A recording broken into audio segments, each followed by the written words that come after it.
This is the story of approximately 10,000 German prisoners of war who were held in Florida during World War II and experienced something that stunned them.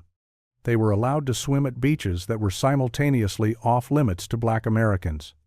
Enemy combatants who had fought against the United States were permitted to relax at Daytona Beach, while the Black American soldiers assigned to guard them were excluded by segregation laws. And this wasn't some internet legend or viral story that got the details wrong. The documented facts reveal one of the most striking contradictions in America's wartime history. And today, we're walking through the verified evidence of what happened, why these privileges existed, and what this tells us about America during World War II. Between September 1942 and April 1946, Florida operated 27 POW camps holding roughly 10,000 German prisoners at various points during the war. And the scale of this operation included 2 base camps plus 25 branch camps scattered across the state. Camp Blanding in Starkey, Bradford County, served as the largest facility with approximately 7,500 POWs under its control, administering more than 20 branch camps from September 1942 through April 1946. The prisoners ranged from regular German soldiers to U-boat sailors captured off the Carolinas, plus about 300 German Latin American civilian internees who rounded out the population. Camp Gordon Johnston in Carabel, Franklin County, operated as the second base camp from March 1944 through March 1946, holding approximately 2,500 prisoners while running 3 branch camps in the Panhandle. Branch camps typically housed between 250 and 300 prisoners each, positioned near agricultural and industrial operations that desperately needed labor during wartime. Clewiston and Liberty Point sat in the sugar cane region, while Camp Leesburg operated in the Citrus Belt with 126 Afrika Korps prisoners picking oranges under the Florida sun. Belle Glade in Palm Beach County, and Dade City in Pasco County, known as Company 7, with about 250 Afrika Korps veterans, represented just a fraction of the network. Military installations across the state hosted additional facilities at MacDill Field in Tampa, Orlando Army Air Base, Page Field in Fort Myers, Daytona Beach Naval Air Station, and several Miami-Dade locations, including Kendall and Homestead Army Air Base. Most prisoners came from the Afrika Korps after the Tunisia campaign collapsed in May 1943, though U-boat crews seized off the Carolina coast and troops from Italian and French campaigns filled out the ranks. These weren't hardened SS fanatics for the most part, but regular German military personnel who'd been captured in combat and shipped across the Atlantic to a country they'd been told to fear. The Orlando Sentinel documented in February 2004 that German POWs were seen at Daytona Beach's segregated beach, allowed to relax on the same sand that excluded Black Floridians, Black tourists, and the Black soldier guards assigned to watch them. Enemy soldiers who had been fighting against American forces received recreational beach access at the exact same time. Black American servicemen were barred from those beaches by Jim Crow segregation laws, and the weight of that contradiction is hard to overstate. Ocean beaches weren't the only water access these prisoners enjoyed, which makes the story even more unexpected. The Orange County Regional History Center documented that prisoners at Camp Leesburg were occasionally permitted to cool off in a nearby lake after long work days, always with guard supervision, and one local recounted seeing the German prisoners and their guards splashing and playing together in what he called a poignant display of humanity amid the adversities of war. Guards at Camp Leesburg abandoned their watchtower posts after just 2 weeks because escape attempts and disciplinary issues were non-existent, creating an atmosphere so relaxed it would seem impossible if it weren't documented. The legal justification came from the Geneva Convention of 1929, which required, through Article 13, that POWs be allowed to take physical exercise and enjoy the open air, while Article 17 mandated that captors encourage intellectual diversions and sports organized by prisoners of war. Florida's coastal geography, combined with the warm climate and significant discretion given to local camp commanders, made recreational water access feasible in ways that northern camps could never match. But the legal framework doesn't fully explain the emotional impact this freedom had on the German prisoners themselves. Nazi propaganda had prepared German soldiers for American captivity, with warnings that capture meant 10 years of imprisonment, betrayal of the fatherland, and returning home as broken old men.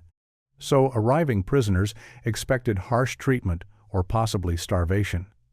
What they found instead left them stunned beyond anything they could have imagined.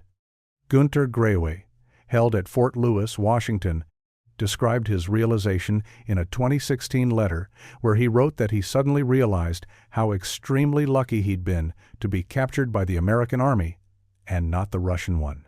Standing before a camp shop trying to decide between ice cream and Coca-Cola created a moment he never forgot, choosing between luxuries that weren't available in wartime Germany, while his countrymen back home faced bombing raids and near-starvation rations. German cities were being reduced to rubble. Civilians were rationed to the edge of survival, and here were German POWs in America debating ice cream flavors like tourists on vacation. Paul Kurowski entered American custody as a 20-year-old U-boat radio operator and got sent to Camp Blanding, where treatment he described as fair led him to admire the United States in ways Nazi propaganda never prepared him for. 10 cents per bottle bought him beer at the camp exchange. 10 cents more got him packs of cigarettes.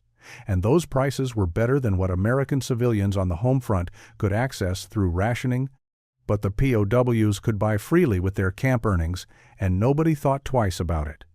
Thomas Birch served as an Army prison guard at Clewiston during summer 1943, and despite some initial confrontations, he observed that his German charges were just like Americans, but smarter in his assessment.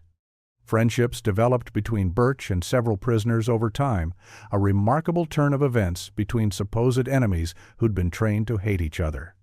Multiple documented accounts confirm that upon arriving in America, the comfort of the Pullman cars that carried them to prison camps amazed the Germans, as did the country's large size and undamaged prosperity stretching from coast to coast.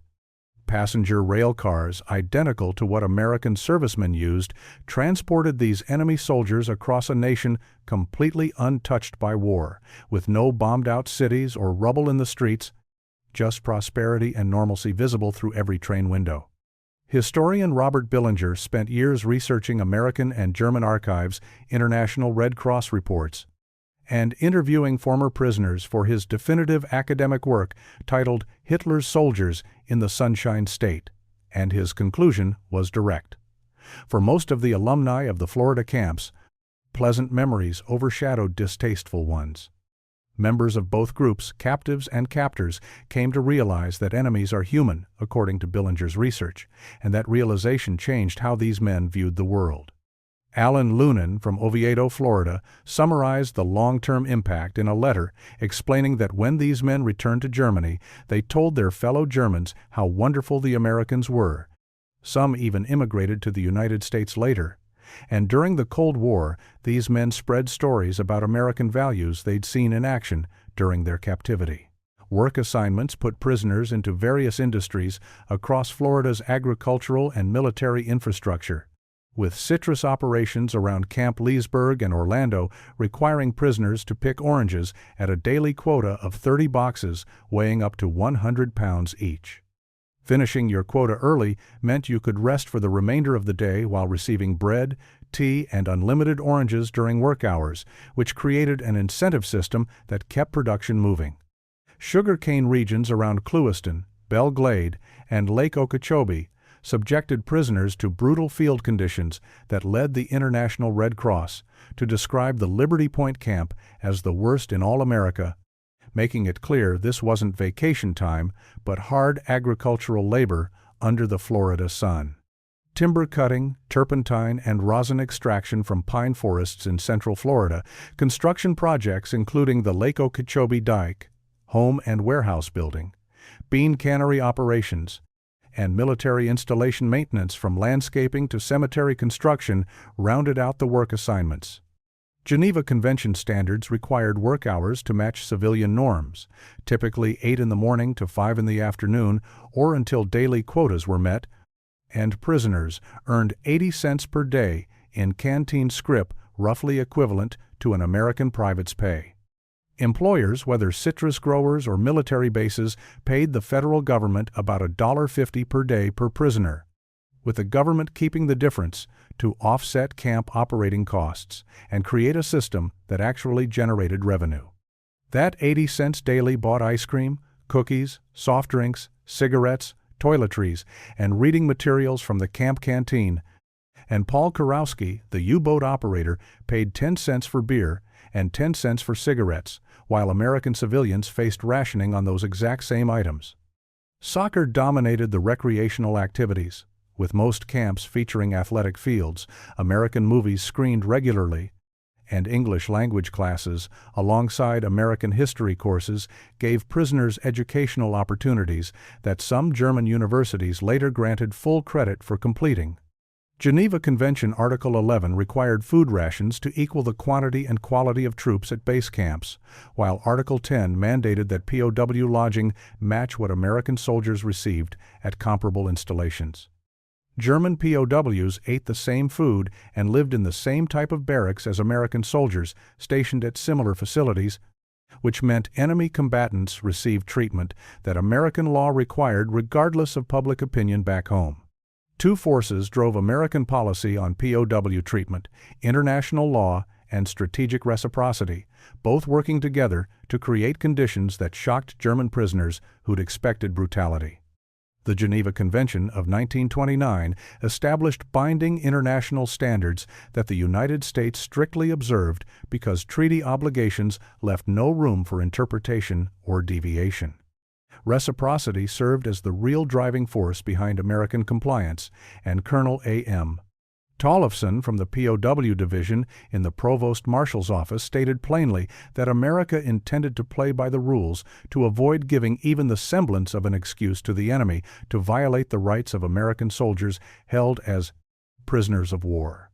Strategic calculation rather than kindness motivated the policy, with every German prisoner treated well serving as insurance for American servicemen in German camps. General Eisenhower's signature appeared on over 65 million safe conduct passes dropped behind German lines, promising humane treatment to anyone who surrendered, and prisoner interrogations proved the strategy worked better than anyone expected. 88% of Germans captured shortly after D-Day believed Americans would treat them according to the Geneva Convention. 82% captured in August 1944 shared that belief, and over 90% captured in October 1944 trusted American promises enough to surrender rather than fight to the death. Germany generally adhered to the convention when handling Western Allied prisoners, producing a mortality rate of approximately 3.5%, with 8,348 deaths among 232,000 Western POWs held in German camps. That figure represents tragedy for thousands of families, but pales beside what happened in the East, where Germany's treatment of Soviet prisoners revealed the full horror of Nazi racial ideology in practice. 6 million Soviet POWs fell into German hands during the war, and approximately 3.3 million, 57%, died from deliberate starvation, exposure, disease, and execution in camps where the Geneva Convention didn't apply. By the end of 1941 alone, over 2.8 million of the 3.2 million captured Soviet POWs had perished, and the difference in treatment was based entirely on which prisoners the Nazis considered racially inferior.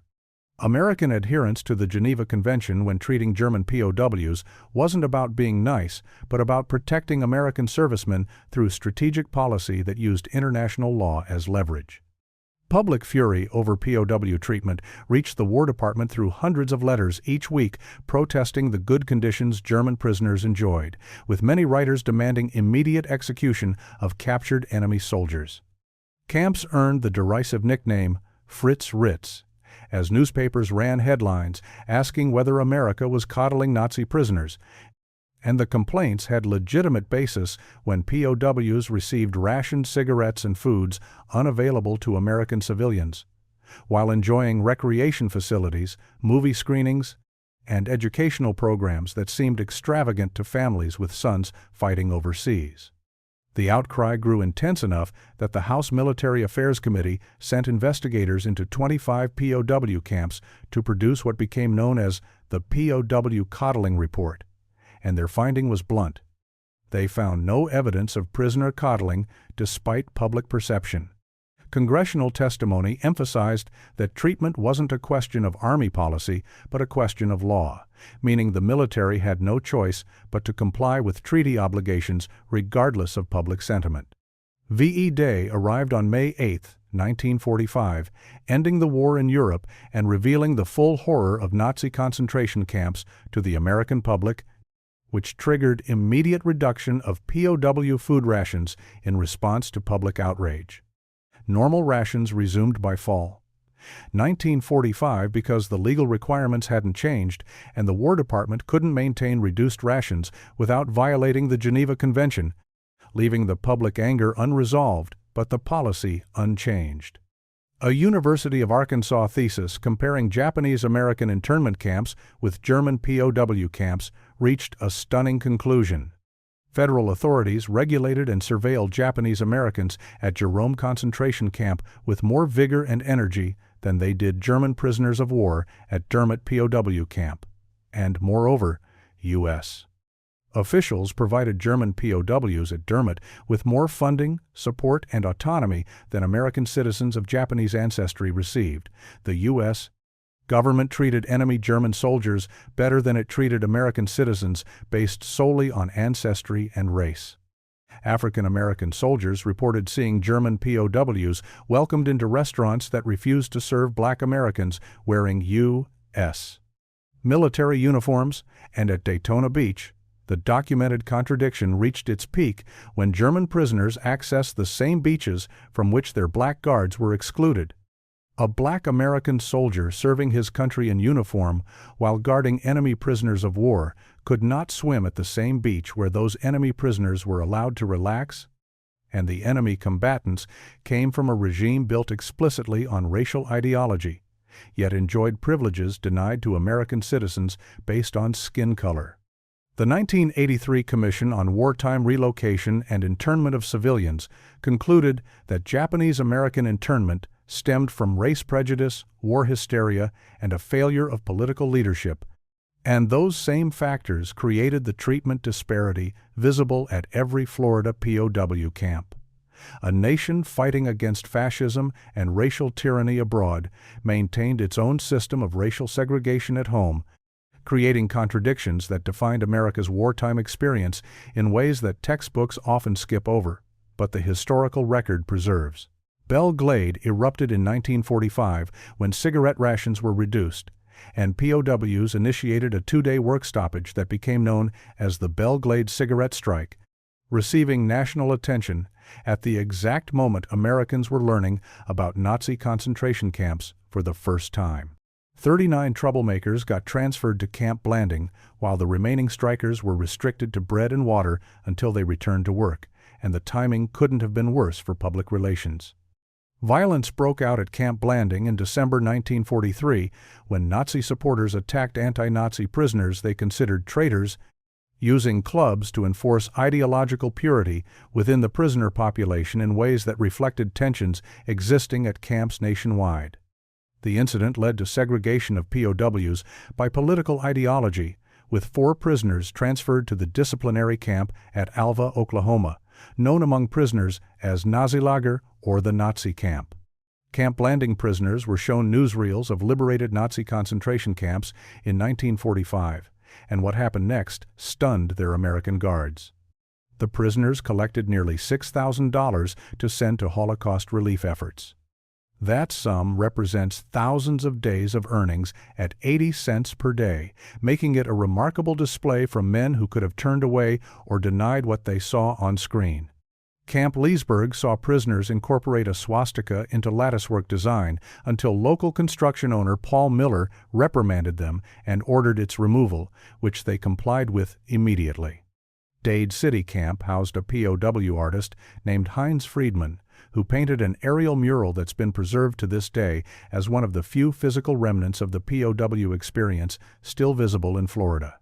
Florida recorded the lowest escape rate of any state in the country, and historian Robert Billinger explained that the Florida most German prisoners saw was not tourist Florida, but swamps and woods and old-time country sheriffs and farmers with shotguns and dogs that seemed like the end of the world to European prisoners. One escapee made it from North Florida all the way to the Everglades south of Lake Okeechobee before recapture. But escape attempts remained remarkably rare because the environment itself served as a prison more effective than barbed wire. 7 German POWs died and were buried at Camp Blanding between July 1944 and October 1945, with ages ranging from 18 to 44 years old, and their remains were exhumed in April 1946 for reinterment at Fort Benning National Cemetery in Georgia. Georg Moose was just 20 years old when he came from Speyer in the Rhineland, captured in Italy on June 25, 1944, and killed when a tree fell on him during forestry work approximately 30 miles south of Orlando on October 26, 1945. Camp Blanding and its branches recorded no murders, homicides, or deaths by shootings, with Georg Moose's tree accident representing the type of workplace deaths that accounted for most POW casualties. Nationally, 735 German POWs died in American custody from natural causes, wounds sustained during capture, and accidents like the one that killed Georg Moose, numbers that reveal how effectively America maintained Geneva Convention standards. POW labor generated $22 million in 1944 alone and saved an estimated $80 million through work at military installations, making the program economically valuable beyond just filling labor shortages. Florida's citrus, sugarcane, timber, and turpentine industries depended heavily on prisoner labor as American workers entered military service, creating economic interdependence between former enemies that neither side anticipated when the camps first opened. Paul Kurowski entered captivity as a 20-year-old U-boat radio operator and spent time at Camp Blanding repairing boats, but years later he tracked down the crew of the USS Leah who'd rescued him from the sea when his U-boat was sunk just so he could thank the men who'd saved his life. Heinz Friedman created art at Dade City Camp and painted the aerial mural that remains preserved decades later as a testament to his time there. Georg Moose never made it home, dying at 20 in that tree accident that took him from Speyer in the Rhineland to a forestry job in central Florida and finally to Fort Benning National Cemetery. Thomas Birch started as an American guard at Clewiston, confronting prisoners with suspicion, but ended up building strong friendships that lasted beyond the war, while Paul Miller served as the local construction owner at Camp Leesburg, who ordered the swastika removed and watched the prisoners comply without argument. These names represent real people navigating extraordinary circumstances, and remembering them as individuals rather than statistics helps us understand that this wasn't just policy but lived experience for thousands of men on both sides. Most branch camps disappeared completely with demolition, removing nearly all physical traces, leaving almost nothing to find if you go looking for them across Florida today. Camp Blanding operates as an active Florida National Guard training base, covering 73,000 acres of land used for military training, with some preserved structures and the Camp Blanding Museum and Memorial Park located at 5629 State Road 16 West in Stark. The museum opens daily from noon to 4 p.m. with free admission, featuring a PO diorama, artifacts, an original 1940s barracks, and an outdoor vehicle park. Plus, volunteer historian George Cressman, Jr., who provides specialized archive tours for visitors interested in deeper research. Camp Gordon Johnston operates the Camp Gordon Johnston World War II Museum at 1873 Highway 98 West in Carabel, open Tuesday through Saturday from 11 a.m. to 5 p.m., with free admission and over 3,000 square feet of artifacts, including a barracks mock-up, a DUKW amphibious vehicle, and oral history collections. The Camp Gordon Johnston Museum won the 2021 Florida Trust for Historic Preservation Award and received honors from Smithsonian Magazine for its preservation work.